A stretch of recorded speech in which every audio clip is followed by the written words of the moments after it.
We want to welcome you to the Cincinnati School Board's Budget and Finance and Growth Committee.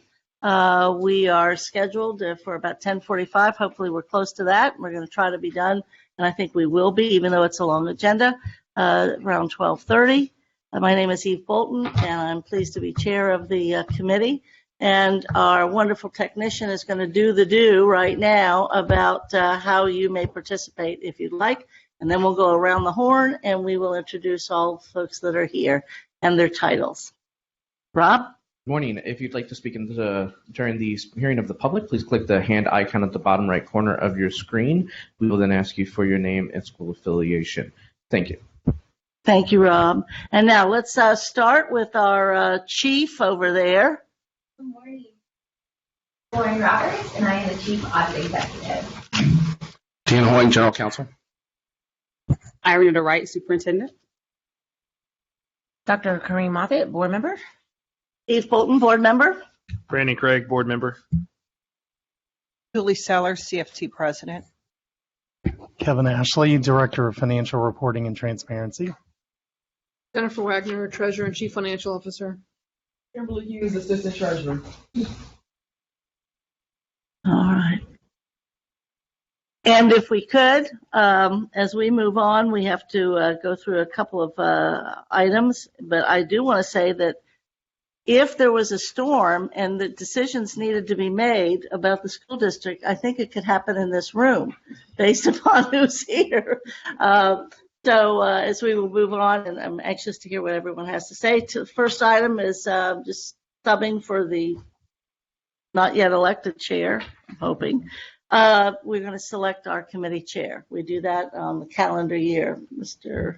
Craig, do you have a nomination? I do. I'd like to renominate our previous chair here, Board Member Bolton. Thank you, Mr. Craig. I think we'll do a second if we have one. So I'll second. Thank you very much. I appreciate it.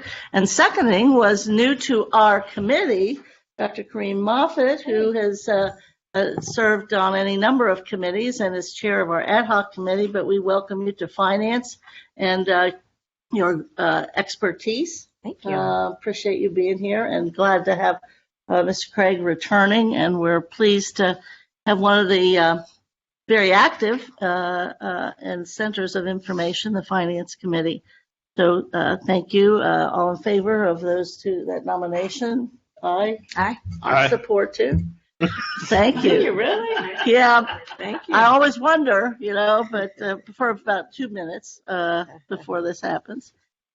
We also then need to not adopt, but at least get ready for the acceptance of a work plan.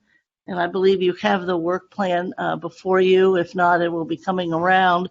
And we just brought the work plan from last year, and I would ask if it would be okay for members to, how shall I say, review it. And okay, we'll get it to you before too many more minutes. It's probably in my stack somewhere. But just to review it, see what needs to maybe be cut or what needs to be added or embellished. That would be great to do that. But we'll bring it back next month, hopefully with those changes. And you can feel free to submit those proposed changes, cuts or adds or embellishments to Ms. Davis or to me so that we can come back perhaps with an adjusted one to be able to vote on it, discuss it and vote on it. So that's the work plan. The other issue that we need to try to take care of very quickly so we can get to the substantive part of our committee meeting today, and that is deciding our dates. I'm not sure, but I think at the end of the last board meeting, we did check to see if the dates from last year, calendar year, still work for this committee membership, which I think is the third Friday of every month. Does that still work for you, or Dr. Moffitt, or it do we need can. an adjustment? It can. It can work. The only other consideration that I was thinking is that I know our treasurer has kind of a different schedule, so I'm open to accommodating that a little bit if needed. with regard to having it on dates that you're already in town. But other than that, we can make Friday work. Yeah, I mean, it's because policy committee's on the third Friday as So well. you have I to just be come here. in for both. Okay, that's fine. So that works, and I appreciate you thinking of that. So if it works with you, that would be great. What about our superintendent? Does the third Friday work for you? Yes, and I like having the opportunity, since I'm attending both or doing my best to attend both, to do them at one time. Yeah, it's been helpful. Yes. It's difficult for staff, appreciate it, and them getting stuff ready and what have you, but it has worked, and I appreciate it too, because I think will be attending both, as will our superintendent and other administrators. So we have all those things worked out, and we'll publish the actual dates, but everybody can count to 3 and every month and figure that out until we get it fully published, and appreciate the activity on that. If there's no other comments, yes, Treasurer. I'm terribly sorry, but February one, I'll be at in Los Angeles at the Council of Great City Schools. You're going with me? Oh, okay, so Kim can cover. I was just afraid that one of us would not be here, but she can. That would be great, and that's a good point to bring up, that everybody kind of look and see where those conflicts might appear, and do send that to me or to Ms. Davis, and then we can come back if there's a need for an adjustment based upon people being gone at any particular time. Superintendent? I know just in policy, in the policy committee, we just changed that date to from the 17th to the 24th, I believe. Yes. The 7th, I won't be here. I won't be in town on the 17th, so I wouldn't be able to attend that meeting. I would have a staff representative here, but I wouldn't be able to attend. Before I get too confused, Mhm. we've changed the 17th to the 24th On policy. In policy. on policy, and does that work for other folks? It works for me because on the 17th, I won't be able to attend Right. the meeting that day. And it looks like the treasurer won't be able to attend that day. Right. I have no conflicts. Okay. I don't. Dr. Moffitt? I don't at the moment. I'm looking here. Okay. Actually, I do. Well, my meeting with you all would still be at the regular time at 10:45. Correct. Yeah. So I can do that. I have a morning meeting, but I can do that. 24th. So we will change the 17th to the 24th in consolidation and consideration with the policy. That makes sense. And Rob, you'll make note of that. And then I know our folks in the office will make note of that as well. And again, if you see other conflicts, just bring them back to the committee next time or before the next time, so we can suggest some other adjustments if possible. We good? Yeah. Since we have a very full and important agenda, we're going to move on then, and we're going to, at least temporarily, we're going to go through as the order dictates. Make sure, Madam Treasurer, that I'm doing it right from the order, because I know we've issues. So I was going to ask if the fourth item is part of my slide deck. Mm-hmm. So number 4, number 7, and number 12 are all in my slide deck. Would it be okay if we just did that? at one time? Absolutely. That's why I asked. Thank you.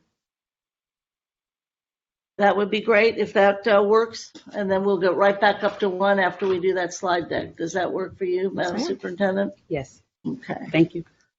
I'm not going to ask the president of the teachers union if it works for her, because she'd be upset if I was considerate of it. All right, let's get started then, if we could.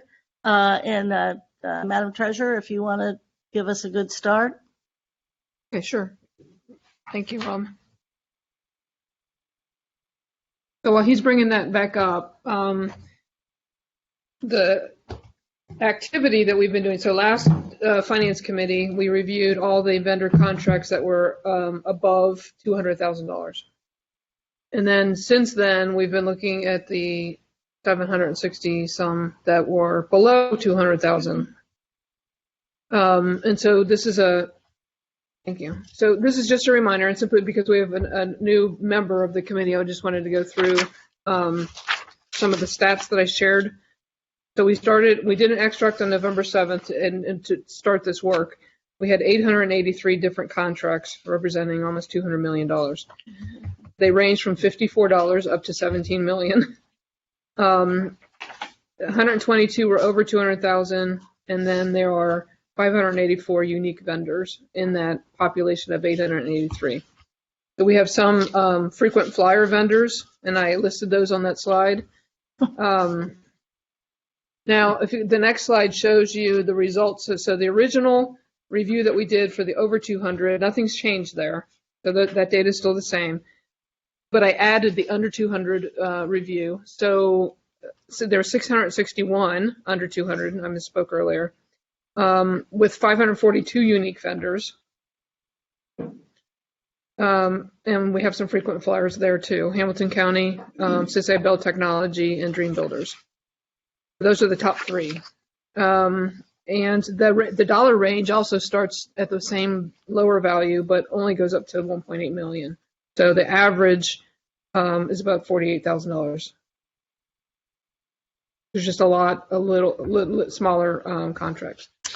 Could I interrupt and ask Absolutely. if members have any questions about this particular slide?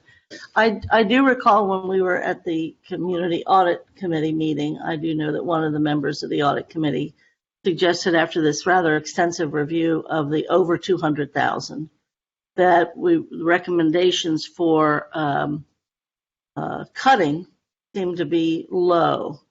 Can you address some of the reasons that those three or so vendors made the cut or didn't make the cut, and why it may have been such a small percentage? The three vendors that are up there you're talking about the over 200s? I want to make sure I'm right clear. now, the over 200s. So Hamilton County and ABC are under review. We haven't done anything with those yet because they're massive and there's a lot of them.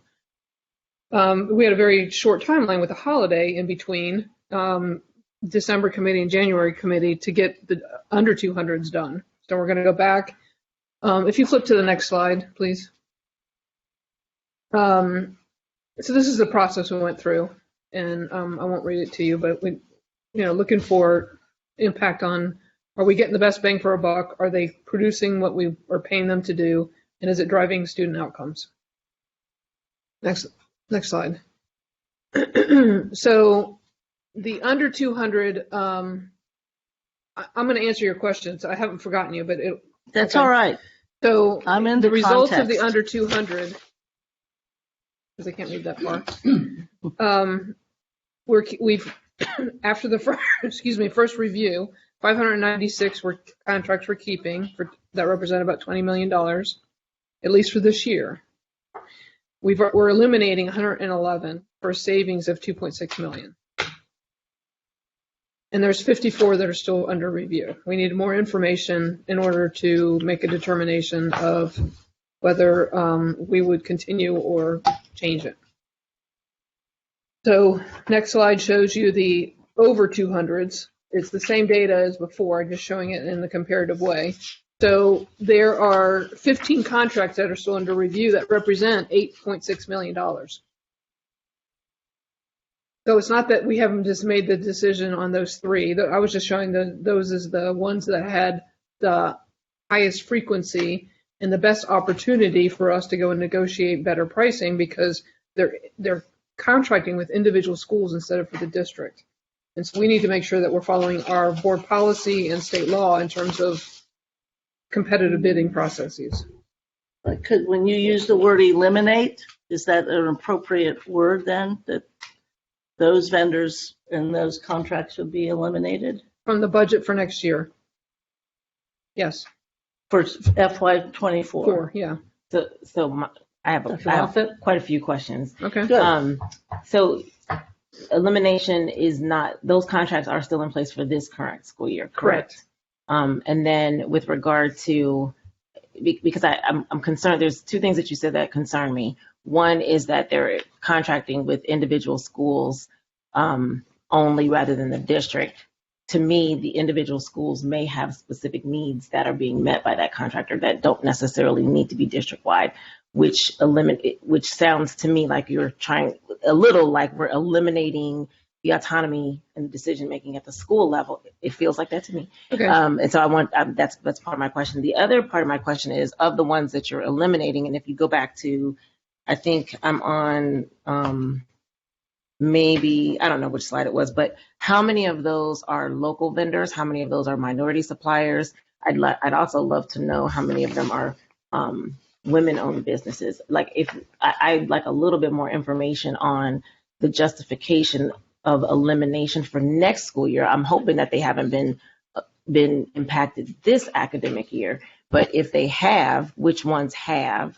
Because that impacts potential learning of students for this year that's already been put in place. So I'm a little concerned on those. Okay, so let me address that Let me first. get clarification. When we're talking about this year, you're talking now from this end of January to the end of May? Yes. Okay. Yes. I'm talking about this academic year that we're in. And so Okay. when it says as of January 19th, I'm wondering, are we impacting those contracts No. now? Okay. We're This is safe. FY24. Everything is in place for this year. Okay. This process was to help us start the budget process for next year. Okay, good. So, so when I talked about the different schools and one vendor, it's not we're not necessarily saying those are being eliminated. We're just saying that individual school contract would be a lower threshold financially than a district-wide contract, which could fly under the radar of the board value, number one. And number two, we're not ensuring that we're getting the best competitive price for that. We're not saying cut the service or messing up with their autonomy. We're just saying when you go to a vendor and say, okay, you have 7 contracts, with 7 individual contracts for this price of the school. If we wanted to expand it to 10 schools and negotiate one master contract, you can get better pricing. No, I understand that, but I just think that the decision making it feels like it should just not be as finite as numerical and quantitative, but it should also be that particular school sees value and has a return on that they have that autonomy to be able to choose that vendor. So that's just, again, I'm just kind of looking at where is the decision making? Is it centralized or is it localized and the school has the ability to say, hey, we are getting this bang for our buck with this vendor, it's helping our population, but we as a district are saying, oh no, we may be able to get that someplace else. If that's I just want to make sure that that's preserved. That's all. So Superintendent Wright's going to explain, but I think you're mixing two concepts here. Okay. One is we're eliminating because you're not performing to our standards and what we're paying you to do. And the other one is there's multiple contracts out there that we need to bundle together because we're not following our own practices. Right. When you have one contract for $40,000, you don't need to go for competitive an RFP, request for proposal. But when you have 10 for 42, that's a lot more money. So we're not following our own competitive pricing package. I completely understand that, and we're in that same class, and I get that. I'm wondering. I think what I'm asking is more specific on who is making that decision. Is the at the school level? Are they getting the same education and they're just not following it, and they're going to put who they want, or is the district saying we want you to have this from a specific vendor? I guess that's the part that I'm a little confused on. And then the minority supplier piece is also an unanswered question. Okay. Before the superintendent answers that, schools do participate in the budget process. Yes. And so this is all part of that budget process. So where they fit in this process is perhaps part of the answer too. Yeah, I think that's what I'm asking. To ensure that the school has, if the school says that they see value in this, and is the district overriding that by saying, okay, well, you're not following X number of process, and so we're going to give you what you want rather than allowing that school to maintain some autonomy in that decision-making process for their budget. So, Superintendent? So in terms of the fiscal management and the responsibility around the RFP process, you referenced that the first part, I think that's pretty clear. That one of the things that's happening is because the smaller contract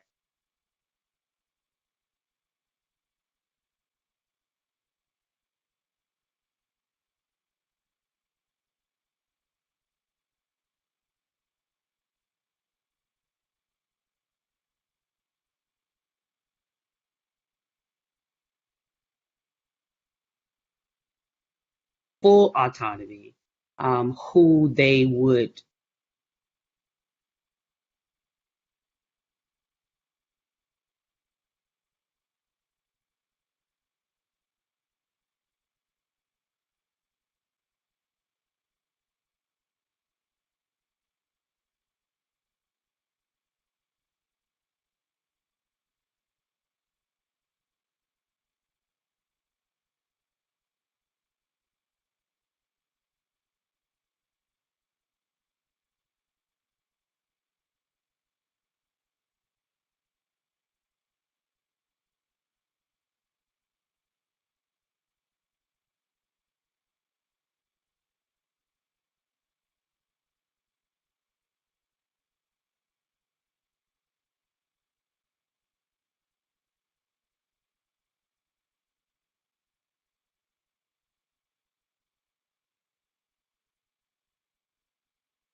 being provided for them.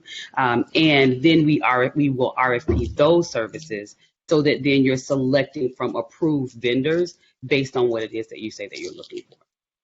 And might I ask then too, you have also not only more that you're following that policy and the requirements, which we may not be currently doing because, and maybe there's some, that might have been an issue too. This might have been a way to avoid following the RFP procedure.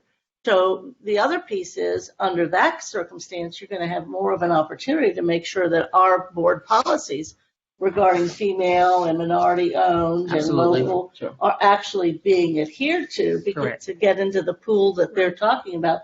Whereas this decentralization, possible that people have been choosing great folks, but it may not have been really within the spirit, let alone the letter of policies. But you're creating that vendor sanctioned kind of thing, but the school gets to decide who they want, what they decide need. the vendor. Sure. Right. Okay, cool. More? No. I will have more questions. Well, we know that. But I just wanted to make sure and ensure that the school still had some ability. Oh, sure. And I know they have initial ability, and I know we have enduring relationships that some of them may need to go. So this is not to preserve anything that is wrong, but it is to maintain that local decision-making ability from the school level to ensure that they are getting what their school needs versus being told what they need. And that's really what I want to preserve. Within the parameters that we set. Yes, correct. Responsibilities. Yes, sir. I did want to just maybe remind us all from when we discussed this last month, though. And one of the things that is part of this review is that we recognize that we had 800 something contracts that were on some level unmanageable to maintain this continuously going forward, right? So in some ways, some of what I do like to see is the under 200 that we saw that there are opportunities for us to save and reinvest in something else. Mm-hmm. And I think that's been also the other challenge is that there's a lot of stuff that we want to do and we as a district have continued to do, like instead of taking something away, we just add a new. And Jen has talked to us about the I think it's the water bottle. Water bottle, yeah. Right? And so in some ways, this process is getting us back to recognizing that we have a limited, finite set of funds that have to be dedicated to a bunch of resources. And how do we best do that? And one of the areas that we did recognize, and I appreciate us bringing a contract person on to really be looking at, do we get value from this program, or are we just using this program over and over again because that's what we always use? Right. Mm-hmm. And that's critical because, again, to the whole end results issue, you can spend the same amount of dollars, but maybe you can spend it better, or you can repurpose it. Yes, ma'am. And if I may also add, and as we are, this has just been a connected at the hip process because it has to be. But I will also add, and to Board Member Bolton's point, that was made in Cal just the other day, there is a plus and there is a minus of having to do business in the public, right? Mm-hmm. And so one of the pluses is that it's important for the public to be informed about what's happening and what you're doing. One of the minuses is it starts a process, and already because of conversations that we've had, because of data that we're collecting, because of collaborative sessions that we've had, because of individual meetings that we've had with team members, we've already begun to see and hear the lobbying that begins to happen because of the conversations that we're having about what we're recommending and proposing for next year.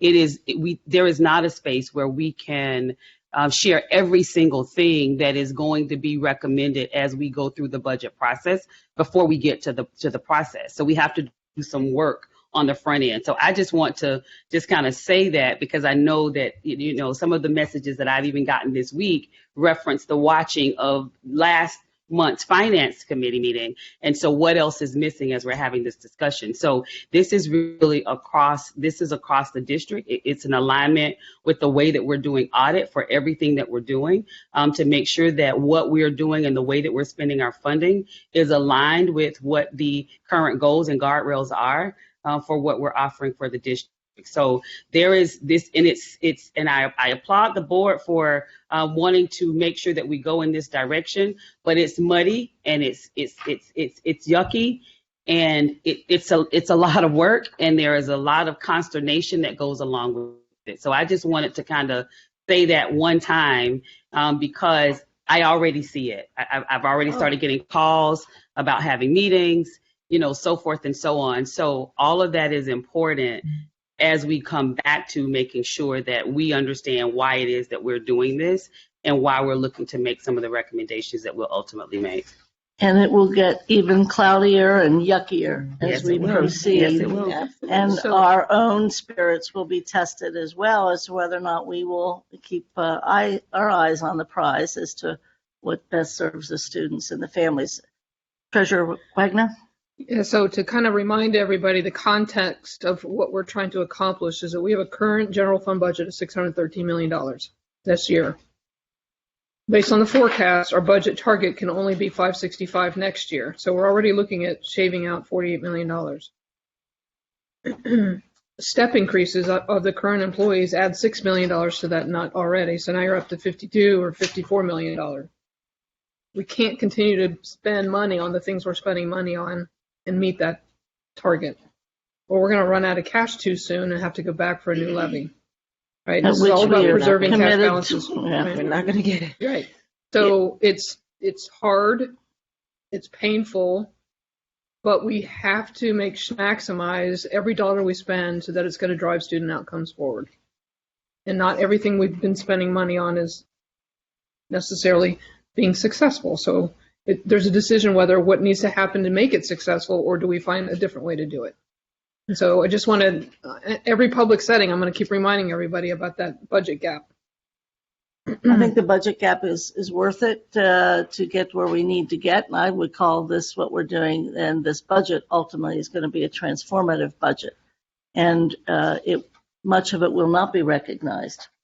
And that's just the way it's going to be for us to get to that next level. Quick, if you can, President Sellers. This is just a really quick question. I think at the last board meeting I heard, has something changed that contracts under 200,000 don't have to go through board approval because is it still 50,000? Still 50,000. Oh, okay. Thank you. I think I might have made a comment about one of my colleagues in the state has authority up to 200,000. Mm-hmm. Oh, well, I heard that as. No. Okay, thank you. Well, it's an adjustment for everybody is learning. Welcome to CPS. So I do have a question though. Very quickly, if you can. Well, I didn't get an answer to how many of those contracts that we're proposing are minority suppliers, how many are women-owned businesses. I can't give you the answer today, but we will definitely, once we finish the process, I will do the statistics on the review, keep, and eliminate by the supplier diversity categories. That'd be great. Thank you. Yes. I think that's a great question. And again, I think that we have more assurance that will happen as we go through this new process. Yes. Want to continue, Madam Treasurer? Next slide. So the logic where we decided what to review or to continue, either we didn't have all the information we needed to make a determination on the return on investment and success, but we're looking at very high dollar ones and school contracts that have multiple schools or departments to make sure that we are doing our proper competitive pricing. And then we're also looking at reevaluating whether it's time to bring it back in-house as an employee versus an outsourced vendor. And we've I have a slide on that too. So we can go to the next slide, I think. But before you do go to that next Yeah. slide, Yeah. excuse me, you do have listed here examples. Yes. And so, it's not, those just aren't out there that you've determined these Right. are examples of what you're saying up So here. the examples that, yeah, so Hamilton County, we picked that because it's $8 million a year. And there's 40 different contracts. I mean, I don't know exactly what it is. Somewhere I have it. But CYC is a big contract and multiple schools. ABC's a huge contract, multiple schools. Not just for the athletics and extracurricular, but individual schools have contracts with ABC on their own. And then Dream Builders, I think there's 7 different contracts with Dream Builders. And then Power School is up for an RFP. The SIS and all the academic related applications are in the process of being RFP'd. The financial side of the house is not at that point. So we're staying with Power School for the financial stuff. Next slide. Okay, so these are the areas that we thought we would go back and look to determine whether it's best to continue outsourcing or to bring employees back in-house. And so Cody's worked really hard over the last month. He's obtained the IRS checklist to determine whether somebody in their eyes would qualify as an employee versus a contractor. And we also have a copy from legal counsel. We went through this a couple years ago, and so we have that. And Cody put this really nice cost and benefits template together. So, but I need some revision on it. So we'll bring it back in the February committee meeting, all this stuff with some recommendations. We're making progress. Questions on this slide? I just have one in particular that I know we've just reviewed. I think it's LSDMC policy. So as you are reviewing the resource coordinators, that is a function or a staff member, not a staff member, but an employee of some group or us or whoever, not to go into it deeply, but that would require possibly a change of a newly adopted, reviewed and adopted policy. Can you explain the resource coordinator piece? I know it's somehow related to the community coordinator piece that we've talked about in full board. The role of the resource coordinator, to my understanding, is to help coordinate resources for individual school needs that are outside of the district's services. So they need mental health, they need tutoring, they need mentoring. They help coordinate those resources with agencies that we partner with. The 21st Century Grant started paying for that service. And so they were, or maybe we started in the district. It's hard to remember the timing of everything, but we started with employees called school community coordinators. And then with the grant and the expansion of community learning centers, they started outsourcing those with lead agencies, right? Lead partnerships. And then the last strategic plan required us to expand to, I think, every school. There was like a phased in approach. Well, when we started increasing the resource coordinator, and I have a slide on here that shows you the dollar value, with the outsource, we never eliminated the employees. So in some schools, they had both a contractor resource coordinator and a school community coordinator. And so we're trying to clean all that work up.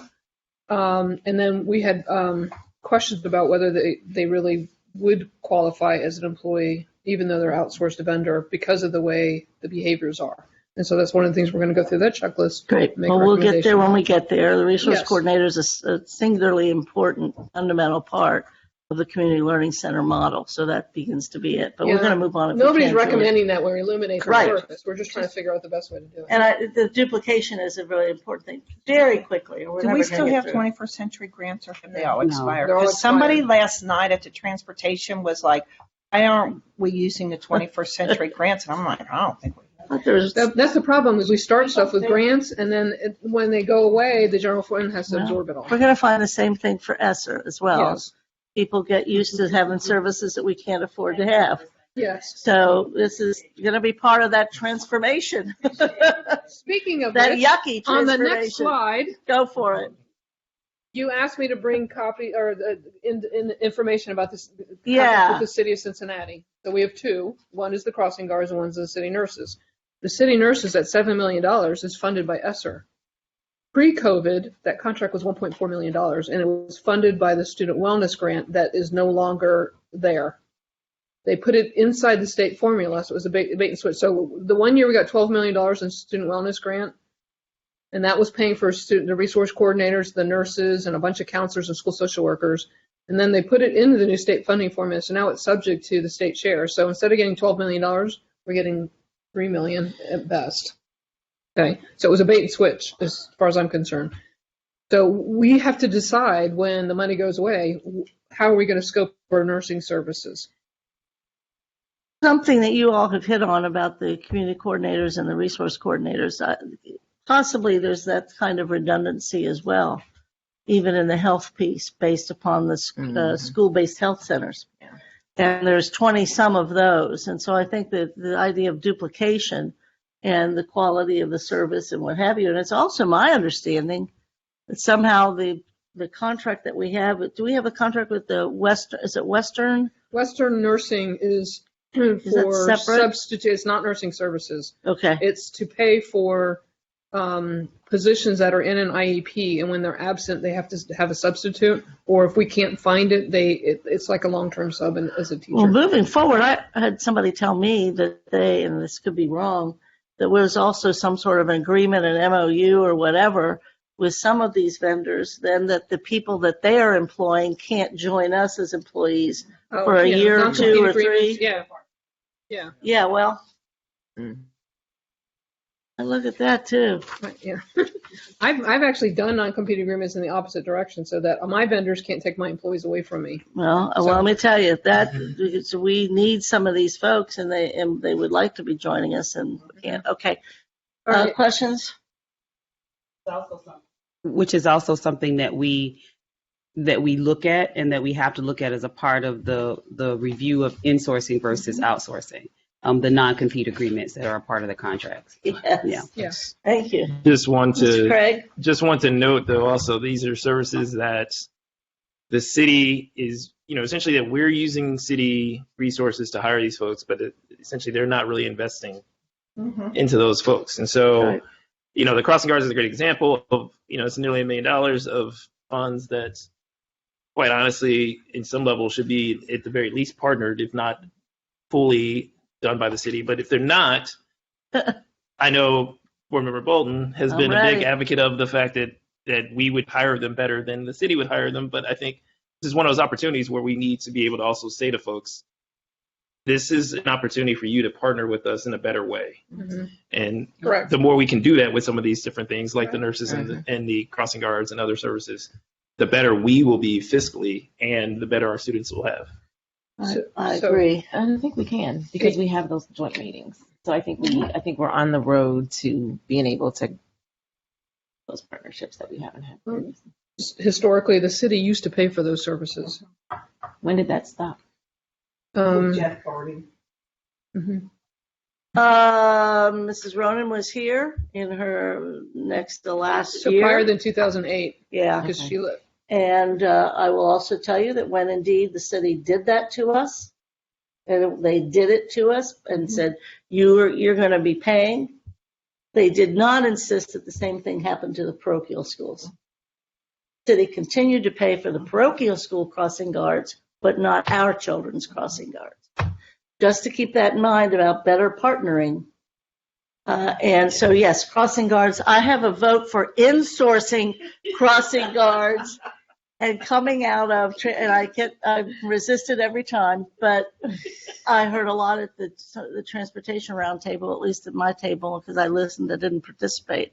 People were talking about our golden mile, meaning the mile, the radius or whatever from the school. And can the city better partner with us in that mile that we are anticipating or expecting our children to walk? And the reality is the crossing guards as a position kept coming up. as to not just be at a particular place, but somehow become a part of some sort of walking school bus or what have you. I won't say another word about that today, but I'd like to be hiring our own people. Keep going, Madam Treasurer, hurry up. Yes. So you asked me about crossing guards. So this is information I was did able to it. collect. We have 95 crossing guards that make $15 an hour. But it's not a simple mathematical calculation when you determine whether you're in-source or not, because who's going to manage those people? So you're going to have to hire management. Sure. Where you're Happy. going to place them and all that kind of stuff. So there's a lot. It's not as simple as what people might think. Okay, next slide. Does that include the crossing guards in front of parochial schools or charter schools? I might Or is have to it ask. just, I don't know. My question was how many are in the contract that we pay for. So whether I don't know where they. great. I just think if there's another way we can look at that because of that brief history that we have. Okay. Julie, while she's looking at Wait. that, If there's school We're gonna nurses and get crossing elected guard to the board to vacancies, keep do we still talking. have to pay or do we pay the overall contract? We pay. We do not pay if there's vacancies. that's an I excellent can't question. pay for services that Yeah, aren't no. provided. Okay, so on this very busy slide is the list of all the resource coordinator contracts. So there's 43 coordinators that we're spending $3 million on. Out of which fund? The resource coordinators are in the general fund, I believe. Okay,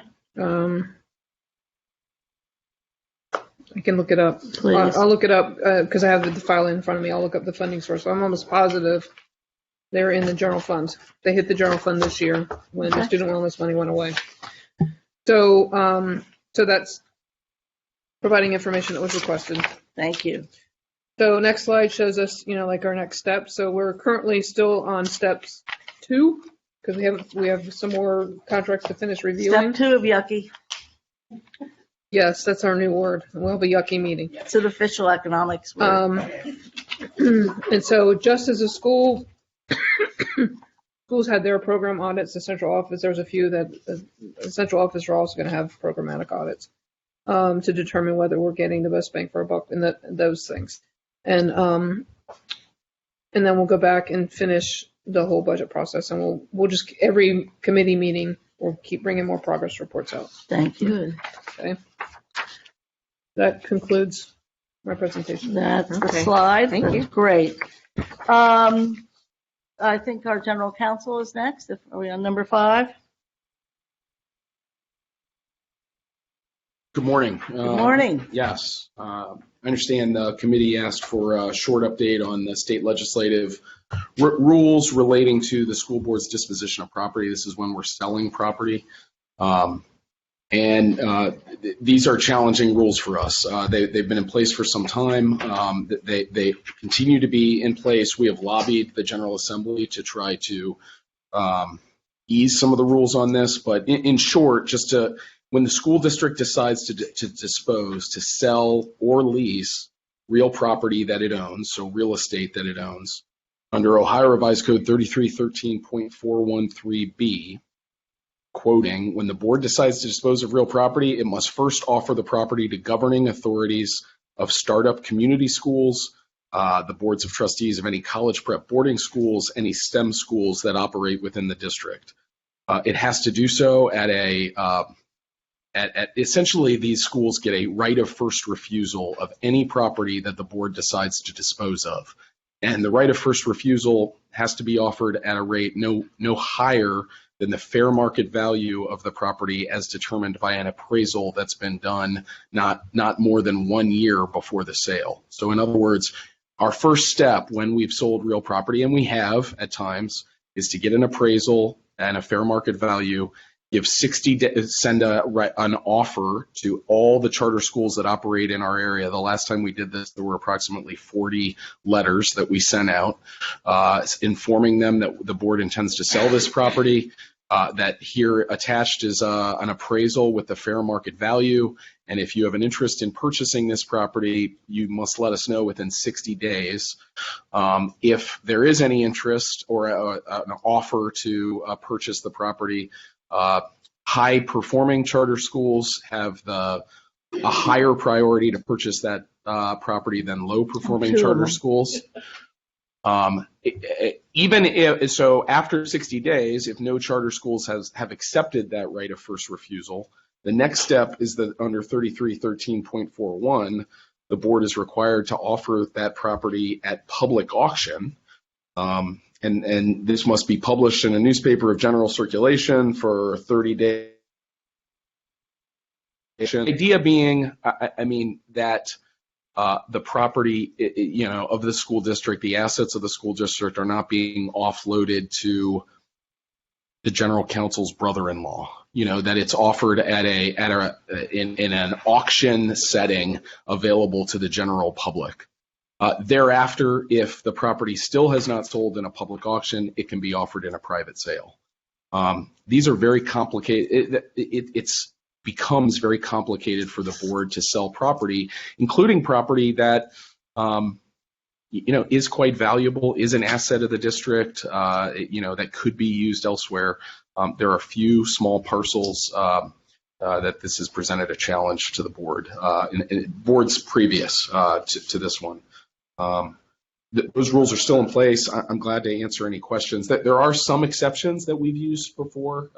There's an exception for the board to engage in a transfer of property with a municipal corporation, and we've done that before. We've traded property with the city to, we've done that in several occasions. I can provide some examples, but I'm glad to answer any questions. That's the update. Mr. Craig? One of the questions I have is around the idea of the appraisal value, right? And so I think one of the challenges that anytime you do an appraisal of a property that we own that we're looking to get rid of, it usually means that we are not using a property at that point or not in high use of that property to the extent that we would not need it. Is the appraisal value based on what the current property sits versus what the potential value of the land is? Because, some of the things that comes up is that folks want the land more so than the building is the structure as it sits. And sometimes the building structure and all decreases the value of what the land would be in an open market. Yeah, so and I'm no expert on appraisals or how to conduct appraisals. Where in the unusual circumstances where the board has in the past decided to dispose of real property, we've generally had an offer in hand. Someone has come to the district and said, we want to purchase this property, and this is the value we're willing to pay. And we've asked an appraiser to take that into consideration. We have an offer in hand. We know what the property is worth. It's got to be worth at least this because someone has offered us this amount of money for the property. Again, I don't know the ins and outs or the ethics of conducting an appraisal. But I do think we would not, it's our decision whether to put it up for sale or not, and we would not put it up for sale if we felt like the fair market value was less than what we needed for the property or what we thought we were owed for the property. Does that help? Yeah, because I think that what I'm thinking about, though, is just that puts challenges into whether or not someone who then gets a copy of that appraisal adjusts what they're willing to value the property at as well, right? So, like, if a charter school says, I want to buy a particular school at this amount, and the appraisal comes back less because of the status of the building structure and the other things that they factor in, I don't imagine that someone would come back and say, well, hey, I still want to give you above the appraisal amount. I mean, that wouldn't make good fiscal sense on their end. So I think it does present some challenges to a public school district to either maintain your property and then utilize it in some form or fashion, or maintain it to be able to sell it. Yep. Which, again, kind of goes against the purposes of selling it. You don't get great value, just put $1 million in to get $1 million back. Can you tell me that ORC, that code again? And then also my question is there anything in the statute that says that our buildings have to sit, they can only sit for so long before we have to do something with them empty? I thought there was something about that where, Purpose. yeah, I remember Burton because it's in my neighborhood. So Burton sat for a very long time empty. And then I thought there was something that said we had to do something with that. We still own Burton. You're talking about the property on Glenwood. Mm-hmm. Yeah, we still own Burton. There was a rule about if the property was sitting vacant and not being used for an educational purpose, that the board was required to offer it for sale. Okay. I did not I did not look at that section for the purposes of this meeting. Okay. I know in 2013, that's the reason the board put all those properties up for sale. We divested ourselves of Okay. probably a dozen or 24 properties. Because of that. Yes, rule. at not great recovery in terms of, Okay. but it was because the state had compelled us to offer those properties for sale. Is that still applicable? That I have to look at if you don't. Yeah, I'll look Yeah, at that's that. fine. And, And then what was the Ohio yeah, Revised Code? it's so 3313.41 generally is the process for school districts to sell property, that they have to go through an auction, et cetera. And then the statute that was added is 3313.413. And that's the piece that compels us to offer it to charter schools before offering it up to a sale and a private sale. Okay. Thank you. I Yep. would add, for public sake anyway, as this is what we're supposed to do in part, is that if you think about trying to be fiscally responsible, we were forced as an entity to divest ourselves of millions of dollars of assets. And at least half of those, I can tell you, I know we sold at a rate far less than they were worth. Yes. And more particularly, at least half of those I wish we had back as we are trying to figure out our way forward. And the people might ask, why is that true? It's because the state government is pro-charter and, frankly, anti-public schools. Now, charters are public schools technically, but actual public systems of schools. And there we sit. And there probably is some property we might want to divest ourselves of now, possibly, rather than make cuts that we don't want to make, okay? But we are limited as to having that opportunity because of this law. So it's that's why we needed to be looking at, because in this transformative budget, everything's on the table. And that's the way we have to look at it regarding our assets. General Counsel, you have more for us? Not on that topic. Okay. Is there anyone else on there that's listed that is your topic? The other topics, I think the treasurer asked me to address items 9 and 10, maybe. It's about property. It is about property. There you go. That works out real well. It's a laugh a minute in finance. So were you asking for on item 9, there's 4 properties listed there. I can give you just a sentence on each. That'd be great. Okay. So Heinhold is a property that's at 2240 Baltimore. It was the former swing, in my time, it was the former swing space of Taft High School, Aiken High School. It consists of 35 acres. The building that was on the property has been demoed, and so the property consists of probably, if I had to guess, 5 to 10 acres that are sort of cleared land. You might remember about this time last year, some members of the community had asked us to improve that property so there could be soccer fields or play space. There's some pretty significant expense even in clearing sort of the debris. There's a lot of rock on the property still and things like that. It's cleared. There's some trails through it, but we still own that property. It's 35 acres. We get asked about it sometimes by interested parties, but have not. It's still owned by the board. And it is on the west side where we need space and land and buildings. So continuing. Yeah, it's probably the site within the district, the only site within the district that is large enough for a school to be built.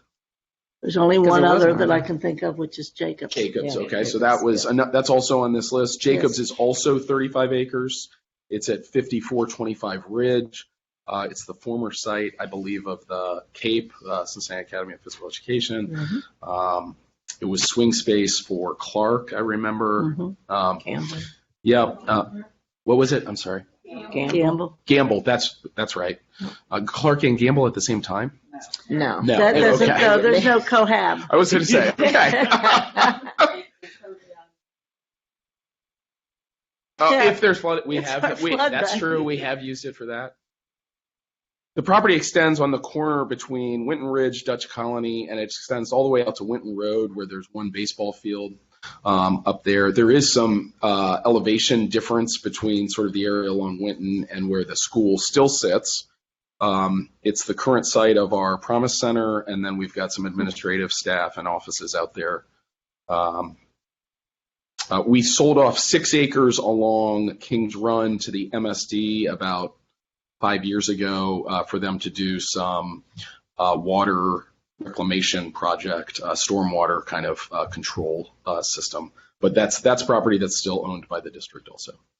Any questions about Jacobs? We sold off 6 acres to get down to 35, or we're now at We 29? still own 35. Okay. It was 6 acres that I think we determined was not going to be. It's Yeah. kind of on the back in the woods. It was not it's space that would have been able to be built. Right. I just was wondering. I mean, I know they're doing a lot of construction on the other side of Winton, but I was wondering, are we 35 now, having sold 35 6 acres? now. That's right. It used to be 40 or 41. Okay. And I believe that's the last time that we sold property where we did offer it to charter schools. We offered, obviously there was no one who could build back there, but that was an example of where we had to offer that property to charter schools. Okay.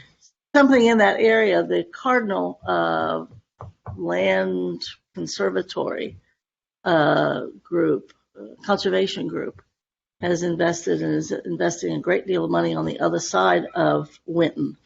And that's going to become a very, very important place, which is kind of cool considering it's close to Aiken, close to Pleasant Hill, close to Winton Hills, and kind of feeds into that north central, top of the north central corridor, where there's a lot of emphasis on the ag, because you've got a farm, the Bar Farm, that's right there too.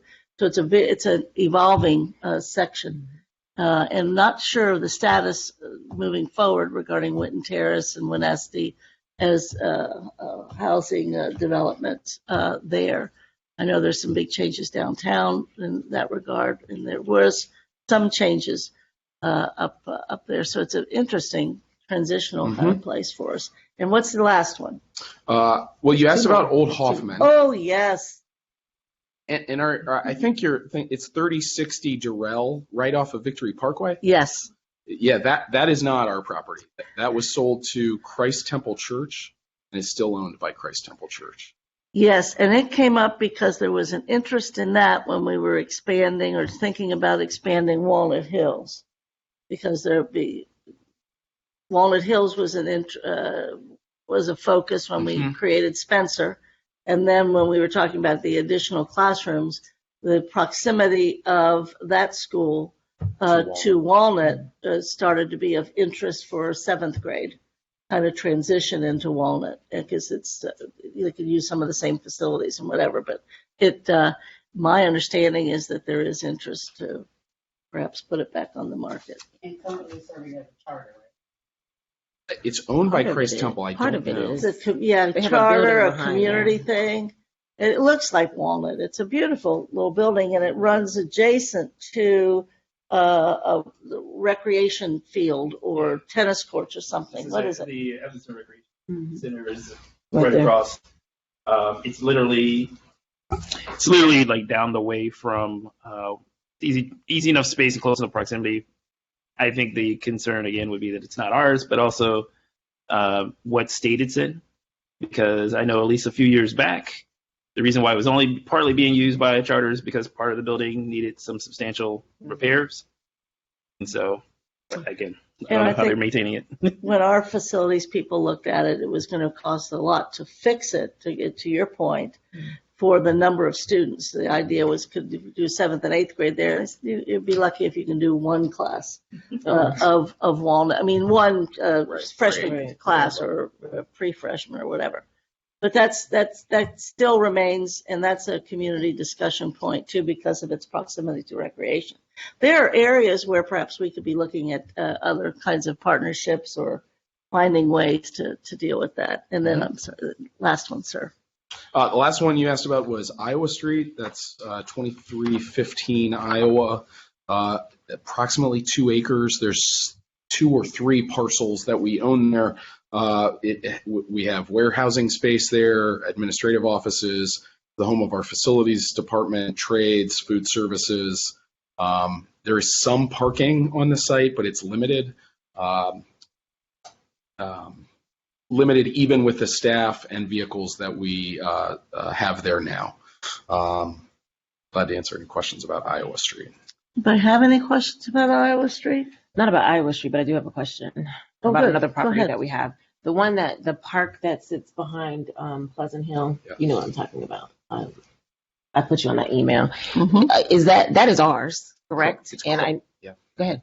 Sorry, I didn't mean to interrupt. No, you're fine. I just know that there's been a lot of conversation about that from the community and from an interested party Mhm. that is interested in that. Do you know what that is offhand? I do. He's been our point person beforehand. It's Crawford Commons, Okay. and it's a park that's as you said, immediately adjacent. Not exactly on the same elevation. It I believe goes down. Mm-hmm.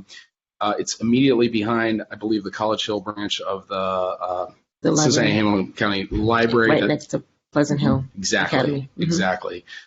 There is a group that has an interest in improving the playground. My understanding is that's their specific interest. There is a playground on that site that has become somewhat outdated, dilapidated. They would say unsafe. It is not our playground. The school, Pleasant Hill, has its own playground that is up on the level of the school that they use.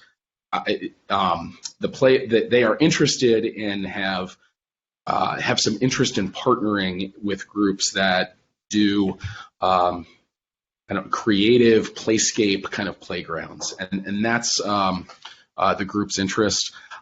We have also received opposition to that plan because there is, I think, significant green space kind of behind the playground. There's like a prairie scape. There is a walking trail, and I believe there's sort of an outdoor auditorium kind of area in the back of the property. So I'm not sure there's universal agreement about the idea of improving the playground, but I don't think their plan ever had been to rehab the entire property, just the playground space that is there already. Who owns that playground? We own the property, We own it. Okay. but it was dedicated to.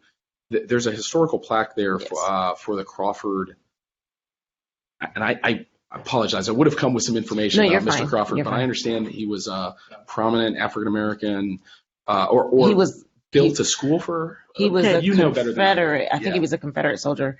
He was gifting that for African Americans. If I could just do Yes, real yes, quickly, He wasn't it's- African American. Yeah. Well, actually, Was he? No.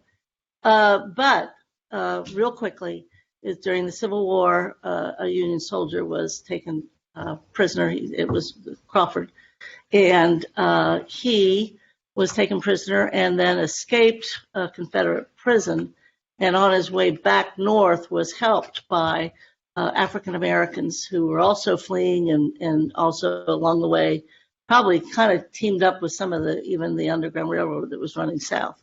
When he came back to his farm, as the farm's disposition changed, and it's in College Hill right off of North Bend, he dedicated his property to being a retirement home specifically for African Americans. And so it was that house was there. The retirement home was there through parts of the 60s. And so it's a highly dedicated kind of thing, showing the racial unity and togetherness, which is part of the message of College Hill. So it's a historical marker. It is a prairie behind it, the playground.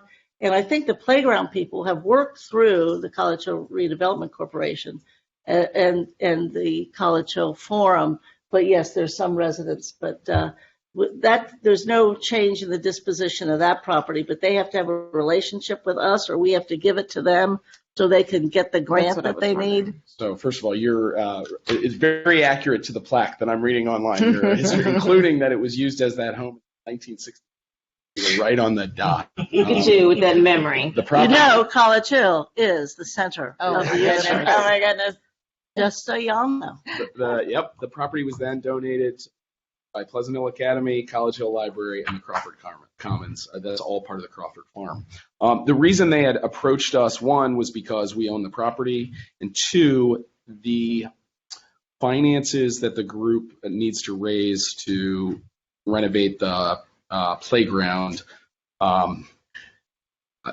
The difficulty for them, or the challenge, as I understand, was that the groups they were looking to for funding or grants had excluded public schools as a beneficiary of those grants. I think, reading through the lines, I think this group wants to renovate and improve playgrounds, but thinks school playgrounds are really the responsibility of school districts to improve. So this group looked more to municipally owned playgrounds, et cetera. So that was their challenge. They were sort of working through that. They had asked about selling the property to them or to the city or trading with the city. We did not get a formal proposal, I think, but I've had several discussions with them about kind of their. Okay. Yeah. So that's not really up for discussion or negotiation Not at the moment? today. I don't Okay. have a proposal but that's the background. But we do need to keep the community informed as you have, which is great. All right. Thank you. You. Take care of you, General Counsel. Unless item 10 was appropriate property contained on the general property tax Yes, report. and that's the handout that you gave, I believe, either last month or whatever, and it showed kind of the space and what have you. Do you have any further copies of that, or that we can? I can certainly make that available to the If committee. you can of course. share that, if Yeah. you can kind of just update us on where we are on that property, all those, it's a whole list. Right. The difference between where there's buildings and versus there's land, we've touched on some of that.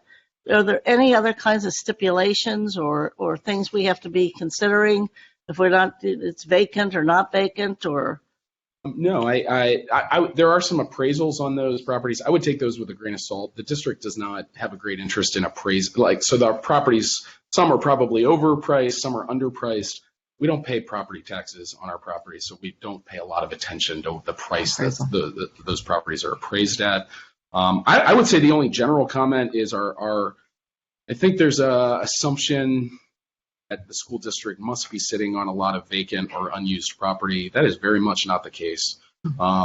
As we talked about, there's two parcels currently that are vacant. One is Heinhold, which we talked about. The other is Burton, which you mentioned. Burton is only about, 3 or 4 acres. It's directly behind the Hirsch Recreation Center. Those are the only vacant properties. Unused or unused land, I'll say. In terms of vacant properties, as the Hughes Annex is not used. Portions of the Jacobs building, portions are used, but portions are not. And then I would say the Rawson house are really the only 3 vacant buildings. And that's about it. The only other property I'd mention in terms of saleable by us is on the top of Coy Field. I forget the name of the street. There's a small parcel that still is tennis courts unused, and we've had numerous offers or interest related to that narrow sliver of property. It's really not even connected to Coy Field. It used to be, I think there was a staircase down or something. Coy Field we still very much use. That's practice fields and baseball fields, softball track, I believe they use. So Coy Field, I don't think we have an interest in disposing of, but we do perhaps that narrow parcel. We did the legal work to get that subdivided so it's able to be sold. The next step would be going through this substantial process of getting an appraisal, offering it to sale for charter schools. But Thank you. We don't need to do any appraisal work on those other pieces of property, and we're kind of updated on everything that we own. I think so. Okay. I do have a question. Any questions? I do have one question, and I'll make it quick. Can you send that, whatever you sent last meeting? I don't have it. The I list of all apologize. properties. Yeah, Yes. it's like one has a blue column on the end of it. And then Yes, ma'am. my question was regarding Heinold, because I was one of the people that brought it was Price Hill. It was one of the community centers. I can't exactly remember who. at the moment. But Mr. Christian was one that there was a group of people that wanted to utilize it as a practice field, Right. and they wanted to enter into I think like a usage agreement where they could upkeep the property and rent it or utilize it. And I brought that to you all's attention, and I'm not exactly sure where that stands. I think the challenge is it's not an issue of upkeep. The property is not one that would be appropriately used as a soccer location. So what they for a practice field. So what they would have to do to make it usable would require pretty extensive work and a financial implication for them to do that. So that was one of the reasons that there wasn't an additional movement in terms of that. And I believe the team followed up with them as well. Okay, because I know that it was being used by someone. There were people that, because when I drove past it, so I don't know if that was where did we tell them that? I guess that's my follow-up question is, did we relay that? Because someone had been using it and they just wanted to use the property. They wanted to officially use it and not be squatting to use it. So can we just have somebody follow up? Yeah, we with can. them, That please? was like in my first two, I think, 2 Yeah, it months was really, or so. really soon. So Right. I remember that. And I saw Mr. Christian. So I don't want him to tell me, hey, nobody followed up. Well, they did. Yeah, They we got did. back. We did. But I know someone was using it when we sure. visited that community center. So Last thing on property, real quick, a couple of things you've mentioned where it's the property that we have is adjacent or very close to the Recreation Commission possessions. Is there any way in the world that we live in Ohio, that some additional, and we've been partnering with the rec people forever, and we've been conscientiously with the facilities master plan. We made sure that there were some of our schools that were close to rec centers, and we can name, more than a half dozen. Is there anything in a kind of mutual partnership among public entities that could allow us to enter into agreement? We don't need the answer today. You kind of touched on part of it with the reference to ORC, but how do we approach that? Because that could be vital to some neighborhoods, very frankly. There is the ability to exchange properties. That's in the revised code. I believe there's some language relating to joint ownership too, but I'm not as familiar with those. We partner very well with the rec center, as you said. About 6 or 8 of our buildings kind of adjacent or on top. We have rec centers almost on the same parcel, basically. Bond Hill and North Avondale and others. It might be good to have Mr. Morosky kind of reach out and you and he talk or something with the superintendent. Maybe there are some options there that they might be aware of. Sure. That would Thank be you. great. All right. That take care of general counsel. We'll move back on up. Oh Lord, him again? Okay. This takes two minutes. It does. Go ahead. So I'll say something negative after you speak. Yeah, I'm waiting for that. The preschool master agreement, the last sort of conversations we've had with the School Promise folks were in the summer of 2022. They have provided a red line to us with some proposed changes. The treasurer, myself, Vera Brooks had a meeting where we discussed those. We would not recommend all of the changes that they've proposed, and that's where we sort of stopped. We'll need some direction, I think, from the board as a next step. I don't know if the treasurer has anything else to say on that. It's been so long, I don't remember. I know that I didn't agree with hardly anything that was in there. I wanted to add some other stronger language around their fundraising requirements. That's all there is.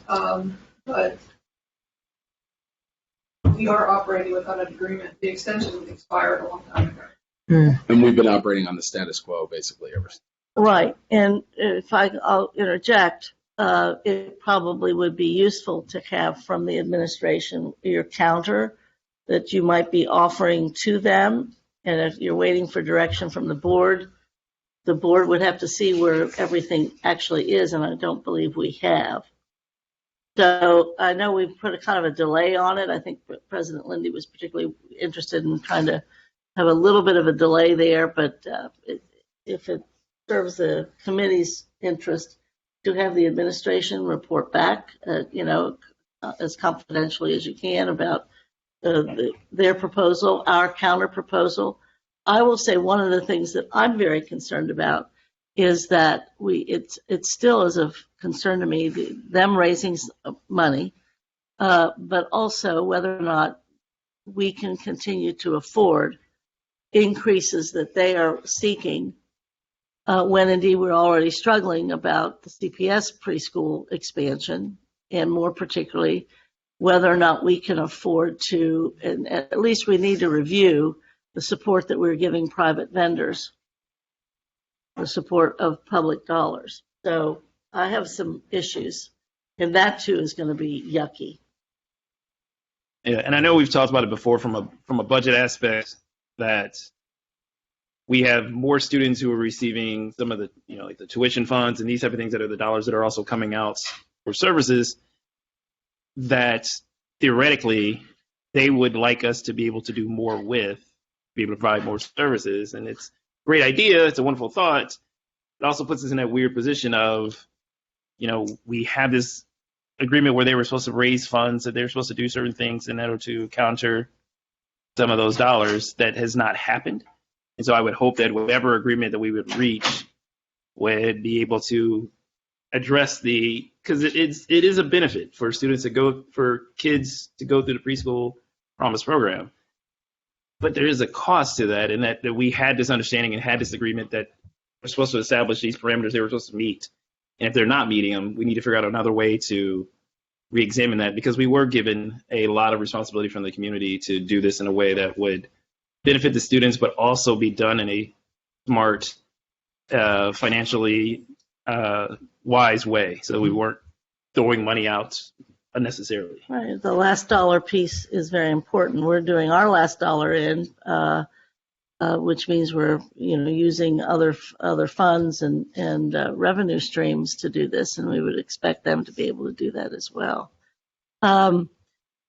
So if it's okay, we said the board probably would like to have an update on the preschool promises contract proposal, and then whatever is our counter, and be able to get caught up to date on that. Is that a good summary? Are we okay with that? Yes, I'm going to reserve my questions and comments. Do that, because there'll be a tremendous amount of time for it. Remember, it was $48 million. Is that correct? I think it was $48 million with a $15 million set aside to expand preschool. We were very specific. Thank you. I don't know that we've seen some results as the benefit of our incoming kindergartners from preschool. Might be interesting to see how the little people test or whatever, however they do that. It used to be crawl. I don't know what it is now. Is it still? Great. So we've done that. Let's now talk about issues circulating when we do our business in public.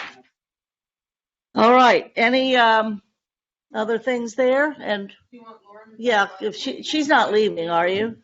Oh, you have to go? We'll skip to you.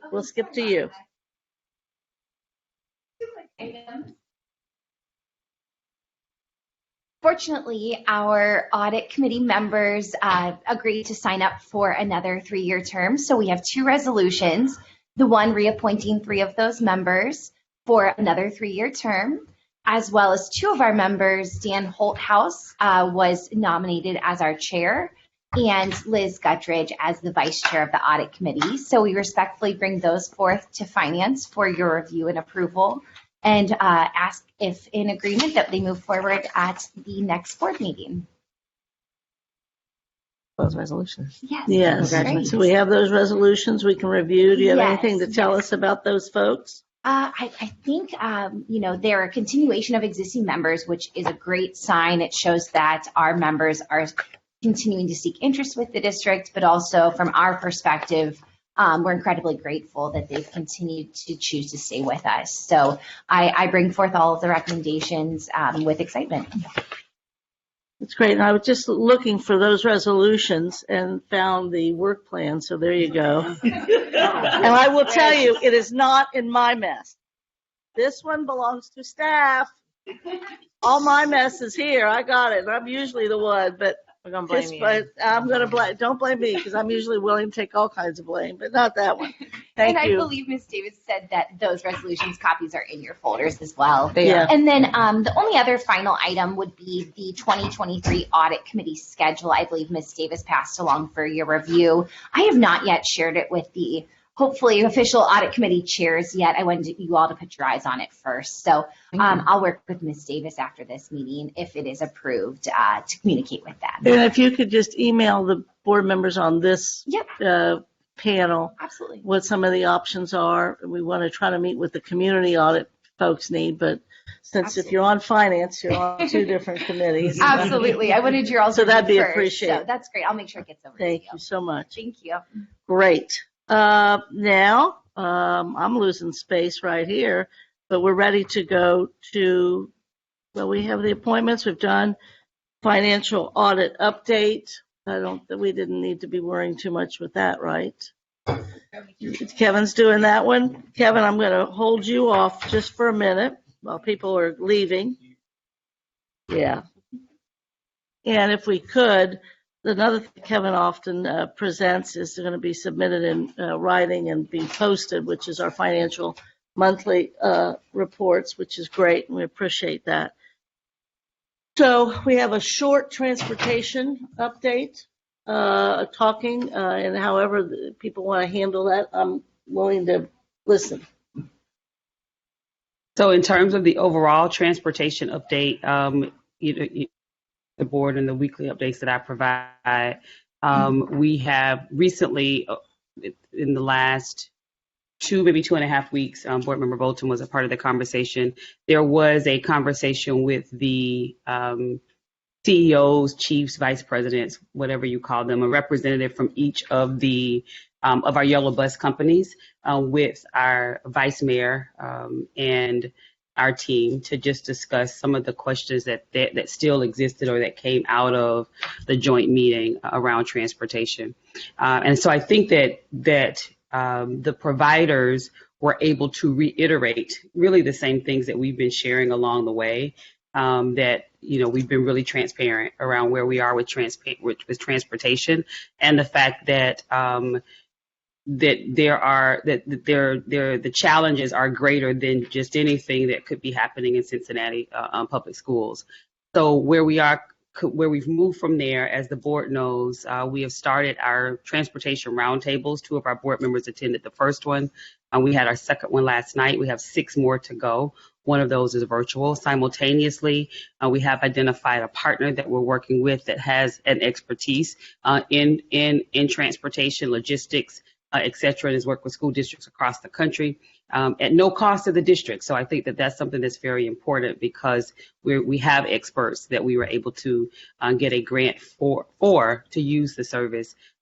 We have provided the data to this expert team for the deeper analysis around transportation and what that looks like in terms of student transportation, closeness to locations for where they live, any other recommendations that they could provide in terms of even, stops and maximizing stops and those kinds of things. So that initial data set has been provided to them.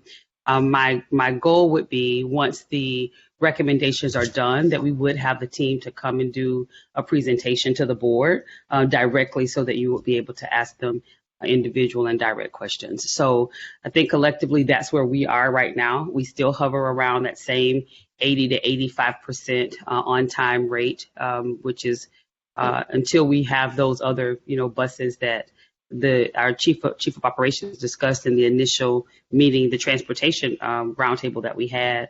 It's not something that we're going to see an improvement with.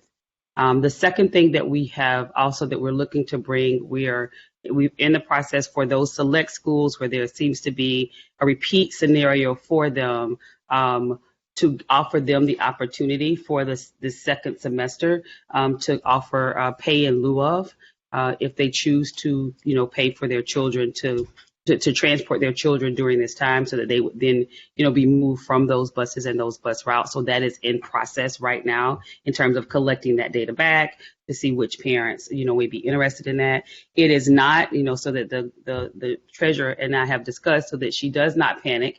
It is not for every student in the district. It is for those 8 or 9 schools where it's been identified that there is a problematic structure for them in terms of repeat performance of them not being able to get to school on time. And so it's a minute group of individuals that we're talking about in terms of that reference. So we don't know yet how many would say, yes, this is something that they would like to do, but it's information that we're gathering at this point. Questions? Sir. So I think, again, I appreciate you coming and keeping us in the loop of all the work that's being done with regards to trying to improve transportation. I had actually sat at a table at an event one time with one of the chiefs at First Student, and it's just a reality that every place they have buses, that they have a shortage of buses and bus drivers, and so it is presenting some issues throughout. I just didn't think it would also be helpful to put into context at times where our current bus situation is in comparison to previous years, as far as our rate of getting students on time, because I do recognize that we also are facing the fact that we have never been like 100% getting folks, the accuracy of our transportation, but that we need to be getting closer. Right. And so I think it's just helpful for us to be able to sit down and figure out those patterns as well, because I think that's somewhat of what ad hoc is thinking about in that case of where our students are going to school affects how our transportation get there. But also I think it's helpful to know where we've been to know where we're going. So our data from previous years up through the last 3 to 5 years shows that on-time performance was between 95 and 98%. So that is much higher than where we are right now. So when we think about that 85%, it doesn't seem like a lot, but in all actuality, when you're accustomed to having 95% of your students that are getting to school on time, that shows a pretty large number in terms of that. I think the second part with it, though, is there is a misconception that there seems to be some misconception that many of the transportation challenges have just started in terms of the drivers. We're talking to people that have attended our transportation town halls that have referenced, I've been a part of the district for X number of years, and I've always had an issue, in terms of transportation. So it's not a new problem in terms of that part of it. I think what's elevated at this point is the fact that we don't have the drivers, we don't have the buses, and students are getting to school late. And I think that that's really where we're seeing some of the greater challenge and the greater feedback. I think the other thing is we had a lot of we're not seeing as many of the concerns or the emails that are coming through at this point around around transportation as we were seeing at the beginning of the year. And I think some of that is because there has been an improvement, at least in communication around, these are things that's happening, or the fact that you're late. We know when it doesn't happen because then we get an email from someone that says the buses were late and nobody let me know and it was an hour and a half. And so that way we can follow up, because that is the expectation from the contractors that they are providing that notice. That would not be a notice that we as a team can provide. And so we have done the necessary follow-up with the contractors to say, we realize that you're doing us the additional services, but this piece has to happen, because if it does not happen, then this is the ramifications that happen as a result of that. So we're continuing to encourage. We have, like I said, 6 roundtables left, and one of them is virtual. We are encouraging individuals to attend. We had a lot of conversation around transportation, and so far we've had about 40 people that have come to the roundtable discussions, but we have several more. And I think when people come, they realize that it is not something that we are not looking at. It's not information that we're not reviewing, but there are a lot of different moving parts in order for us to look at. And I do believe that ultimately it is going to come down to the board being able to, or a recommendation or request to the board to take some additional action, possibly looking at whether that's the walk, the distance to walk to get to the school, would be one of those in terms of thinking about really what that looks like, because the optimization of the bus stops is something that we really do need to maintain. But we have really exacerbated our challenge by that additional 25%. So if that additional 25% was moved, and I'm referencing, we went from the 1.25 to the 1.0 mile from the house to the school. It doesn't seem like a lot with the 25%, but it is a lot. And so really looking at whether or not that is something that we're going to be able to maintain. Please. So very quickly, I saw the report from the transportation vendor. I was a little confused because OSBA did a report for transportation. I can't remember that gentleman's name, but we met him at OSBA, and he had given the district an extensive report. I can't remember his name. That was during the interim year. It was, yes, and he, I introduced him to you, and so I was very interested to see if, and he had also made some recommendations. So I was wondering what was the difference between the transportation vendor that's providing a free service for us and what OSBA's extensive report was. Another, I'll just give you all my questions and you can answer them. So another interesting perspective that I would like for you to consider if you can is that our roundtables, I've invited a couple of drivers because they have unique perspectives, and they're, because I guess they're not able to attend because of the hours. I don't know about the virtual one, but I've asked them to send you emails, given their perspective if they can, because they do have a very unique perspective that I think is should probably be included from that service side that maybe you want to consider.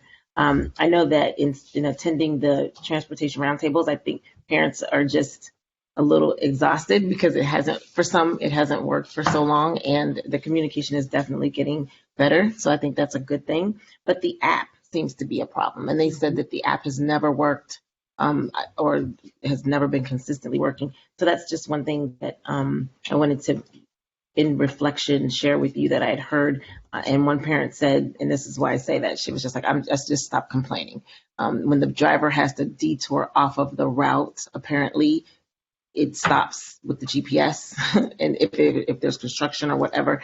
So that was one thing that I had heard, but including the vendors, the drivers, that would be really, really good. And I did have an opportunity. The vice mayor said she was going to send the board a report of what they're hearing from the city side as well. But I just really wonder what is OSBA's transportation department, because they provided that for us for free. What are they doing differently than the vendors? I think a lot. So in terms of the person that you introduced me to at OSBA, he is, I think, probably the same person that that Board Member Bolton recommended earlier. He worked with the previous transportation department during the time of the transition. So he was involved in that overall process, the conversation, and the recommendations. I think the recommendations at that time, and I have seen the report because we had the report. We received the report earlier and had reviewed that. But the challenge is at a much more tactical level, because it really goes into not just the review of the systems and processes that we're using, which has never been done at a deep level. Just even in terms of the work that was happening with the transportation conversation. But that's one part of it. The other part is really looking deeply at the data and what is needed in the data set, what other information needs to be a part of that, an analysis of that data. That was not something that was a part of that process. So it really is, so our, the way that we still plan to work with him because of his Ohio context is to really get the deep work around the specifics of the data, the logistics, the organization, the resources that we're using in terms of the technology, the scheduling applications that we're using right now, using that, and then having additional conversation with him in terms of him being able to kind of review that information to see if there's anything else that stands out. So it is really a deeper dive, honestly, than we've had before. And it's free now. How are they doing this for free so that they can get a contract later? Yeah, so the wonderful part about it, unlike the last company that we used, that we paid for, they don't provide a product, right? So the last company that we used actually provided a product. This one doesn't provide a product. So the service is free to us because I applied for a grant to get the service. But it's a service, it's not a product. So that's the plus on the other end. There isn't anything for us to then buy from them after the fact. Okay, so that was one. There were several questions that were in there. No, just comments, including the drivers, in a discussion to actually, so that you can hear firsthand from the people that are in the trenches. They have a unique perspective. It doesn't mean no good to have that information. So I asked them to pass that on.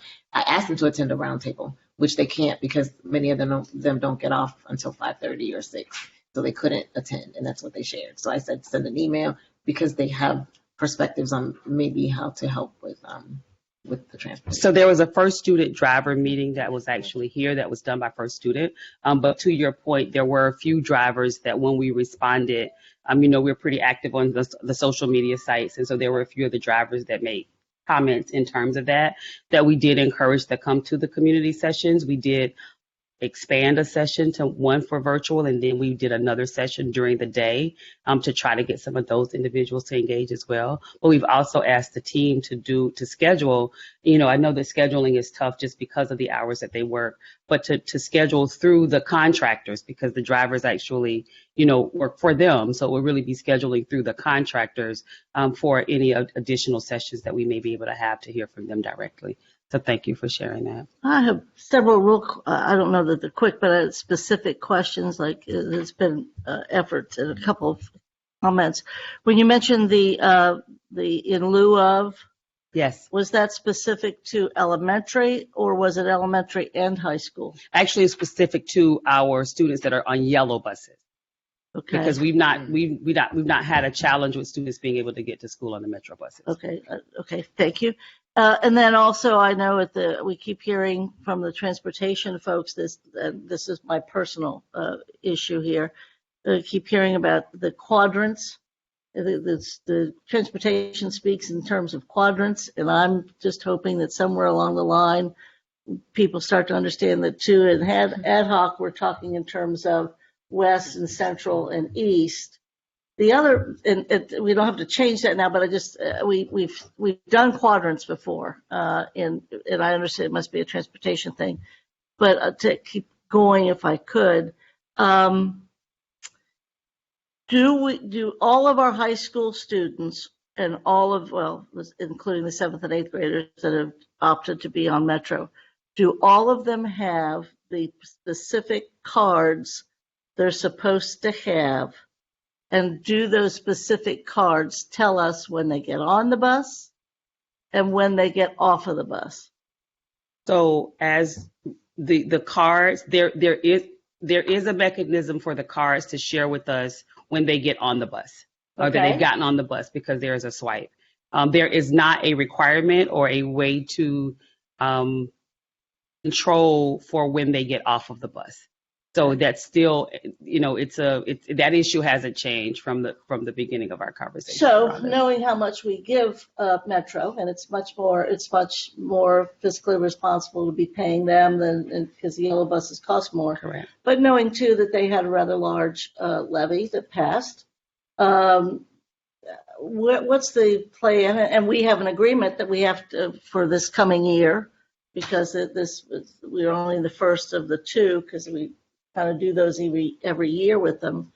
What's the expectation that they will have the kind of technology that indeed other large metro companies have, where indeed they would have that kind of technology? Yeah, I think that's something that we have to go back to Metro with. Okay, good. Because in looking at that's a conversation that's much greater than what happens just in CPS. They have their current technology has limitations as well across the board, even with the information that we're getting right now. And so that would really have to be a conversation with them. We pay $315 per student. And so I don't know that we are in a position where we fund enough for them that we can also mandate that information on the other end, but we can try to determine where they are in terms of the updates. For our yellow buses, because we also don't have this particular system in place for our yellow bus drivers either, for knowing specifically when students get on the bus or where they get off the bus.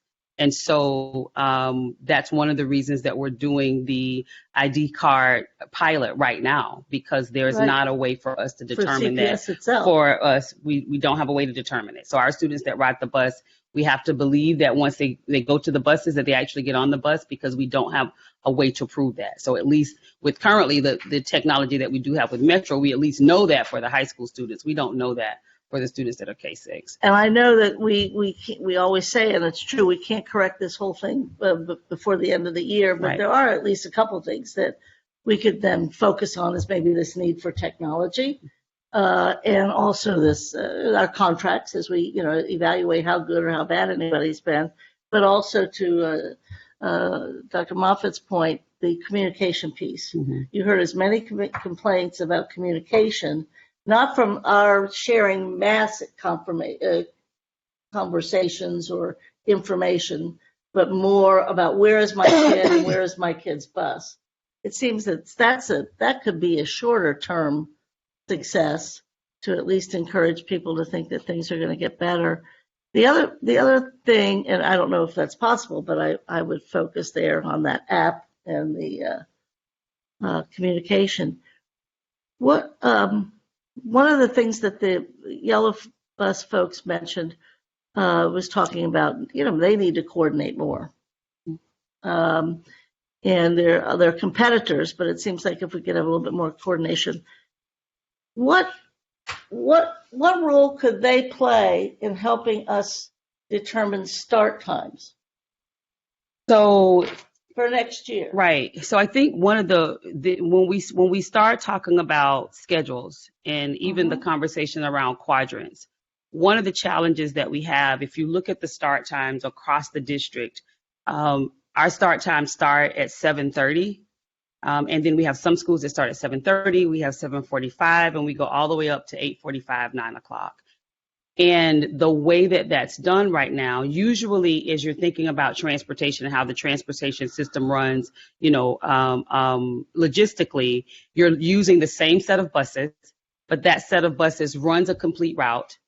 They then take the students to school, and then they go back to the neighborhoods to pick up another route. So ideally, they would want at least an hour to an hour and a half between start times in order to make sure that all of the students are able to be picked up. Most people, look at what would be a 3-tiered system, and in some instances, you're looking at a 4-tiered system, which goes back to the conversations around quadrants as So well. kids might be getting at school at lunch. Well, actually 9 o'clock. So if you really, if you really 10:30 look at it, sometimes. for sometimes if you have a school that starts at 7:30, Get your free lunch. you might feasibly be in lunch at 10 o'clock. They are. And having Is having been a principal that opened a school that started at 7:15, you understand that that's kind of what that looks like. So I think that where they see the challenge is because of the multiple start times. And I have to add the fact, every time I say this, kind of like with our treasurer making the conversation every time that there's a public meeting, saying that we are dealing with a negative, a balance that we're really going to have to look at. It's the same for transportation. So every time I say this, I also have to say we have no control over our non-publics. And so we have a series of the non-publics that can also select their own start times. And so that then gives us two different systems that we're working through. So if we could get to something that's more consistent in terms of start times at the school level, then it would give us an opportunity in a quadrant type format. It would give us an opportunity to then have better control over the number of buses, all of the contractors working together to resolve a set of issues before it's time to then pick up another set of students. Because right now, the way that we do our routes have to be specific to those individual schools because of the differences and the variations in their start times. Well, I would emphasize somehow the bus folks being able to help us figure out our start times. Those are not any longer sacrosanct. I'd rather change the start times and get some of this solved. But my understanding is that the charter and parochial, the non-CPS, it's virtually, they're running a dual system. We are. So, and we don't necessarily put those kids in with our kids. Correct, we don't. Okay, so really we need to know, we have to have a system for them That's right. that does not intrude on our system. That's correct. So that's a matter of buses and drivers, I guess. But how many really charter or, excuse me, non-CPS folks are there compared to the CPS folks? You don't need to, I mean, if In you terms know of that, the that's great. in The buses? number of kids, the number of schools, and whatever. I mean, if there's just, we have the new charter company that's so important around here right now. They have their own bus system. Hey, we'll pay. You take care of all your charter folks, or 2 of them or 3 of them, whatever. I just think that start time is a hindrance. And again, I'm going to say this about quadrants. Not only is the city organized in 3 sections, but most of the routes of Metro run north-south. And so the idea of having 3 sectors that are vertical or kind of meridian, if you will, north to south, would also, I think, be helpful, even as if we could equalize or make more equitable the program offerings. But I think the start time piece is important, and these cards and the technology, and I think there's an opportunity there that we could maybe use. Go ahead. A very quick question, because I know we're all tired. Is there anything in the revised code that says that we cannot have the public and the private and the charter all on the same route, or do they have to be separate?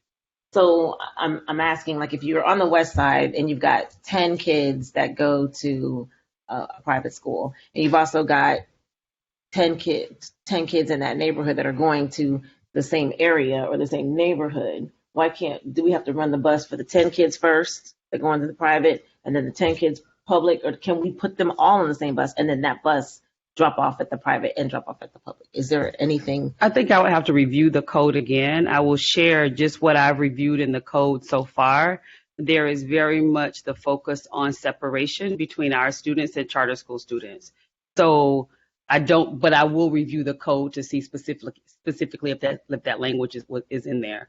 But the other piece of that, which is what the transportation folks kind of talk about with hub and spoke, to this same point, essentially it's the same thing. Like, not only do we not do that with the charter schools, we don't do that with students in our own district, right? So where we're sharing, so but there's also the opportunity for that as well. Like, when we think about, one of the things that also begins to expand the bus services and the yellow bus services that you have is, and it's a novel thought, but beginning to think about the yellow buses like we think about the metro transportation, such that it's not just a matter of this particular group of students. We're going to this neighborhood to pick up students that only go to this school, and then we go back to that neighborhood to pick up a group of students that go to another school, but really looking at routing in terms of being able to pick up students that are going in the same direction and then dropping them off along the path versus really the way that we're doing it now. So there are a couple different schools of thought, but it's very much the same as the question that we're talking about charter. The other part that's difficult for us with charter is the recommendations that we had in the slides for start times, or the discussions for start times. The bus contractors have been involved in that conversation. So they've shared with us, one of the very first meetings that we had, is that the change in start times, if we could at least have some kind of order in start times. And I say first meeting that we had, this conversation was actually probably October or November. If there was a change in start times, then that could allow us to really maximize more of what we're doing with the services. Just like they give us recommendations for routes, for route pickup based on where those routes are being picked up and their background and services in doing that. So the answer to that is yes, they're involved in that. And giving recommendations for that. But we also know, just from having worked with transportation for a period of time, there has to be some level of consistency. So when we add our inconsistency with start times, and then the inconsistency with the non-pubs with start times, it makes a challenge across the board in terms of getting students to school on time. Mr. Craig. Yeah, and again, I'll be brief since we're past the 12:30 hour here. I think one of the challenges also, though, is logistic-wise that you already mentioned, which is that we don't even have a way to know whether or not a student got on the bus or off, or got on the bus or got off the bus. And so I think as we have that conversation about doing stuff like having it more of a transportation system as opposed to students from one home to one spot.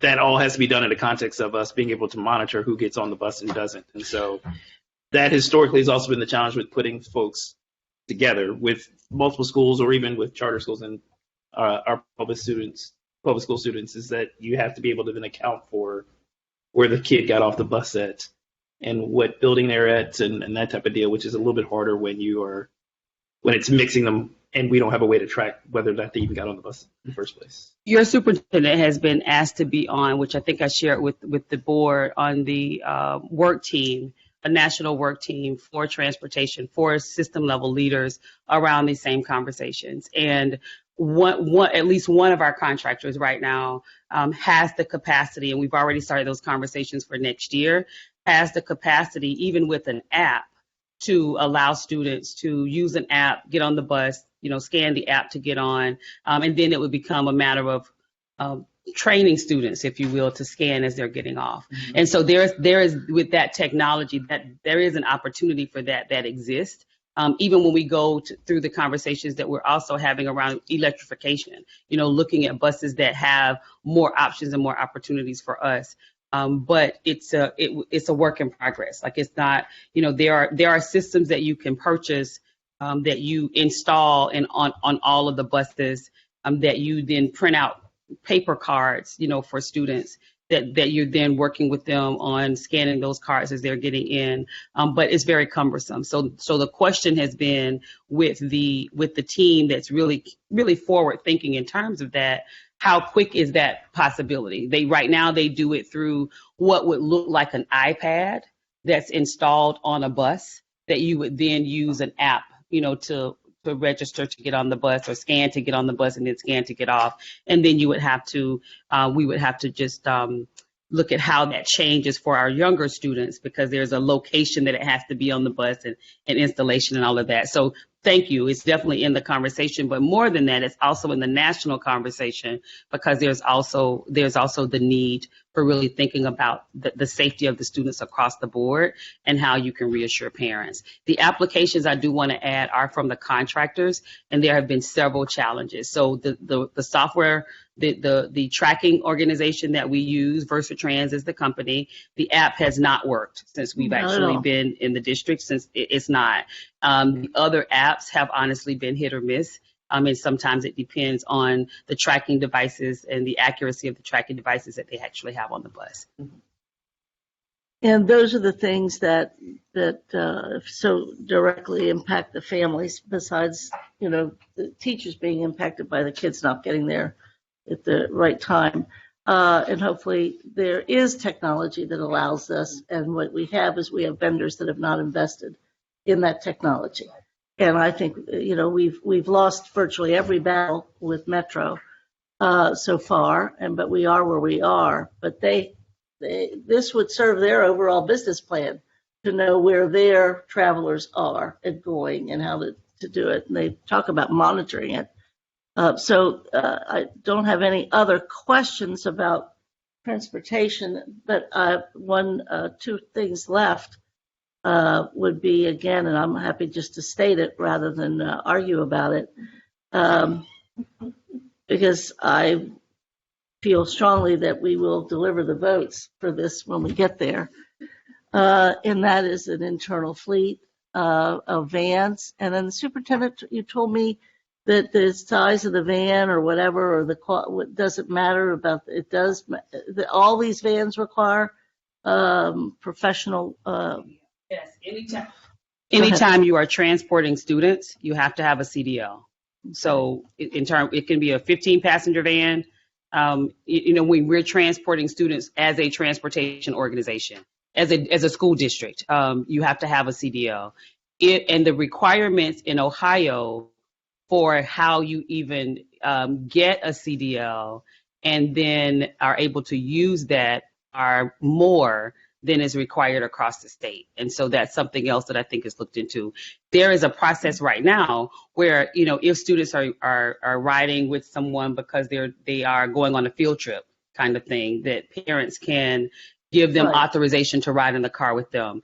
that's different than if we as a school district are providing the transportation for students to get on. Those drivers have to also have the same requirements as a bus driver. So as we move forward, since our kids have missed their health checks all first semester and part of last year, and indeed getting arrangements for field trips has been a bear for the folks that have to do it, although we've hired somebody specifically to work on that.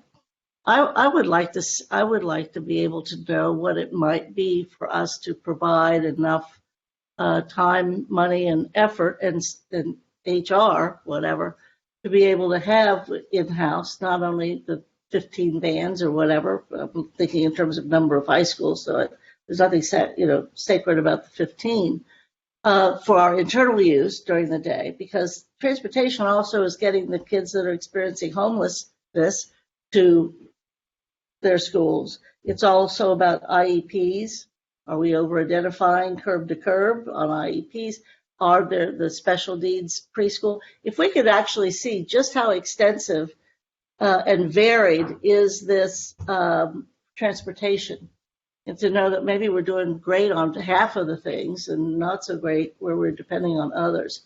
But I think that professional license piece could be part of the answer, and I know that vans could be part of an answer to a number of instructional and health considerations.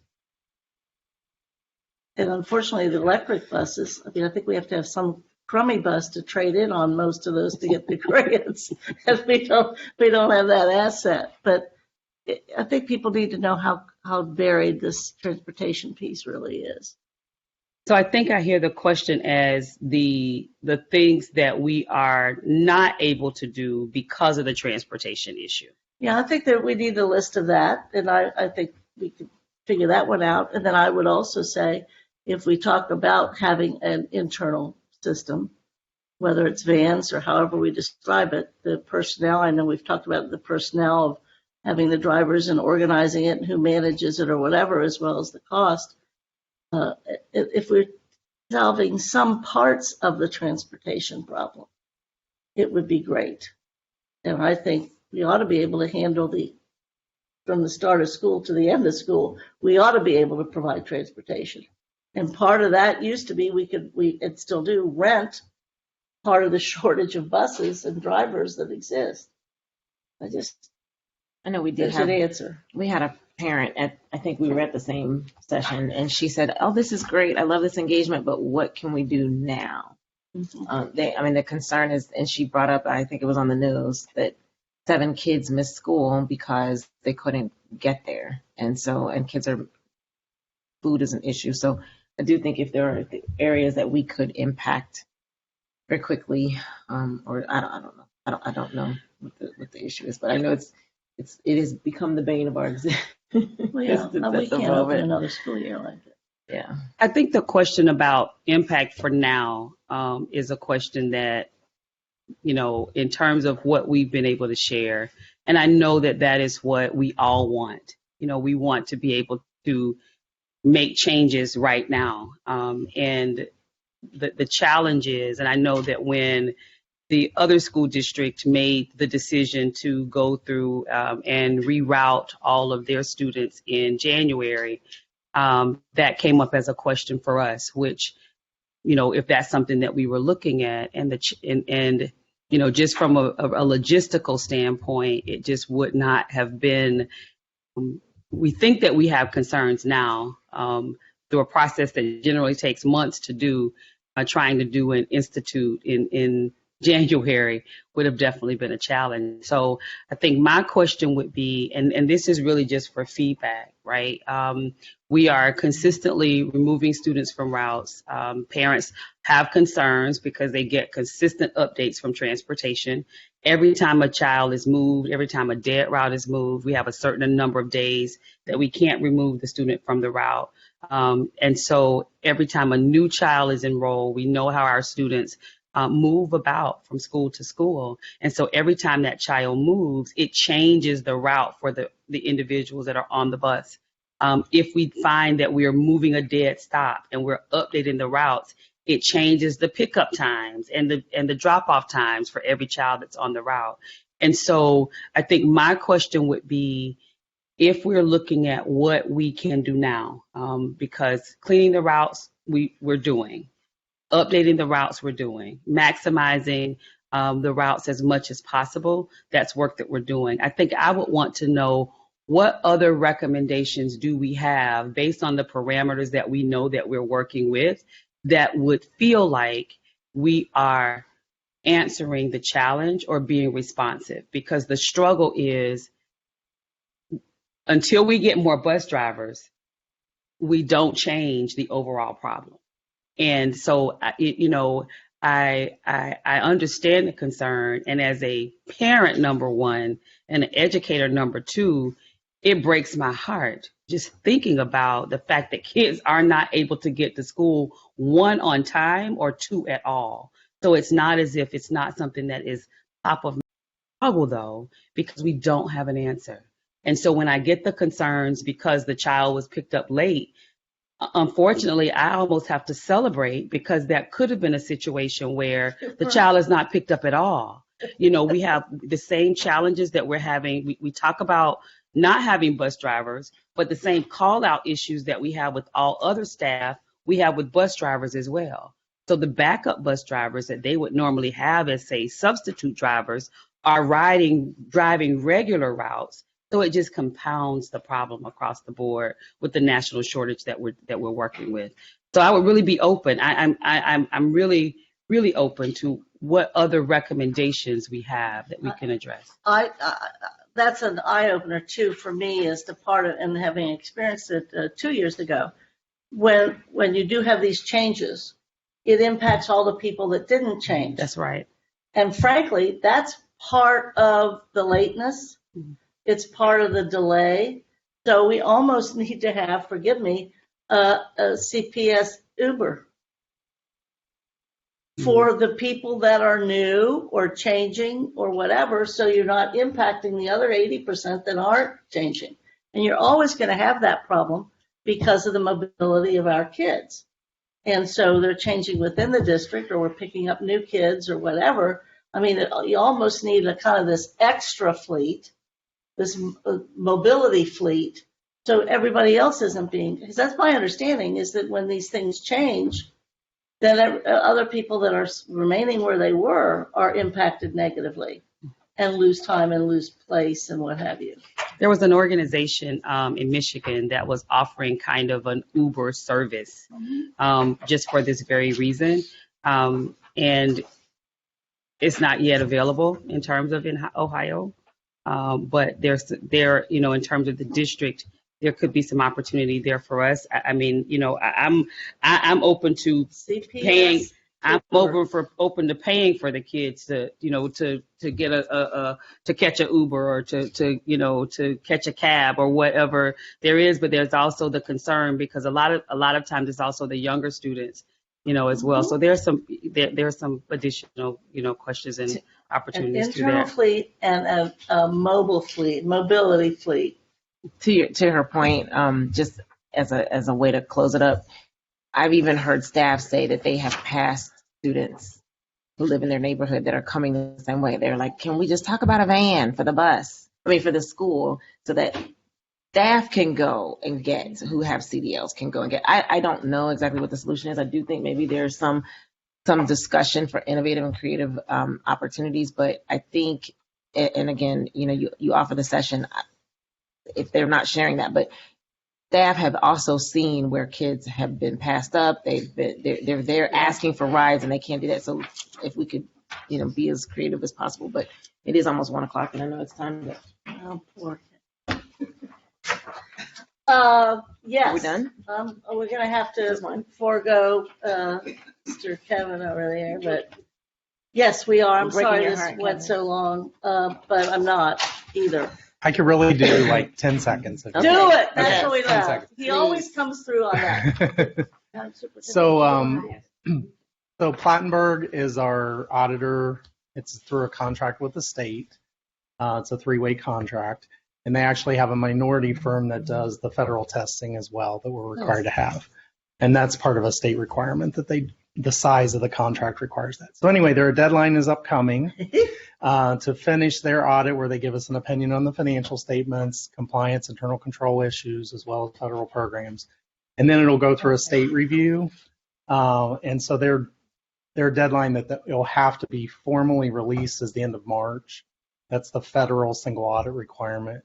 So it'll probably take a month or so for the state to finish it, but the opinion deadline is coming up the 31st. And so there'll be some administrative things we need to do prior to that.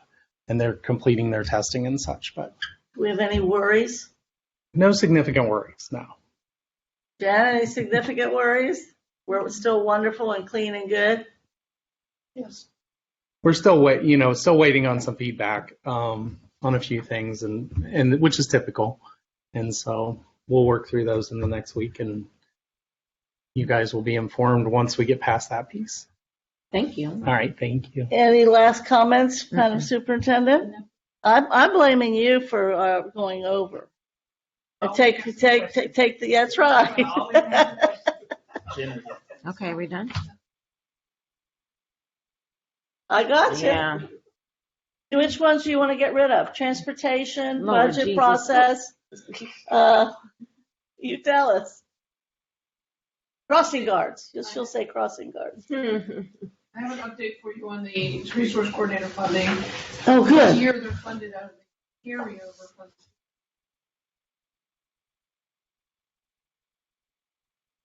I really understand that getting rid of the duplication, which you've talked about with the whole board at least twice before. So, okay. It's yucky. Well, we had about 6 items here that were yucky, but that's the nature of finance.